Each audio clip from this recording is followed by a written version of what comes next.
Hi friends, మీకు ఒకటి చెప్పాలనుకుంటున్నాను. ఏంటనుకుంటున్నారా? పేరెంట్స్ వాల్యూ అండి. ఈ రోజుల్లో పిల్లలకి పేరెంట్స్ వాల్యూ అసలు తెలియట్లేదు. ఎందుకంటారా? 24 అవర్స్ ఆ ఫోన్లతో ఉంటేనే మీ పేరెంట్స్ ఏం చేస్తున్నారో మీకెలా తెలుస్తుంది? ఒక్కసారి ఆ ఫోన్ పక్కన పెట్టి మీ పేరెంట్స్ ఏం చేస్తున్నారో ఒక్కసారి చూడండి. వాళ్ళు ఎంత కష్టపడుతున్నారో మీకోసం చూడండి. మీ అమ్మ మీకోసం ఎంత కష్టపడి వంట చేస్తుందో మీరు చూడరు. మీకు 24 అవర్స్ ఫోన్ ఉంటే సరిపోతుంది కదా. ఒక్కసారి ఆ ఫోన్ పక్కన పెట్టి మీ అమ్మ కిచెన్లో పడే కుస్తీలను ఒకసారి చూడండి. మీ నాన్న ఎండనక వాననక ఎంతలా కష్టపడుతున్నారు. సరిగ్గా తిని తినక మీకోసం అంటూ ఎంతో కష్టపడతారు.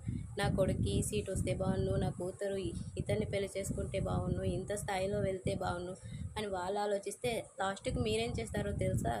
ఎవడో ముక్కు మొహం తెలియని వాడిని లవ్ చేసి వాడితో వెళ్ళిపోతారు. తర్వాత మీ లైఫ్ ఏమవుతుందా అని వాళ్ళ జీవితాంతం కూర్చొని ఏడుస్తూనే ఉంటారు.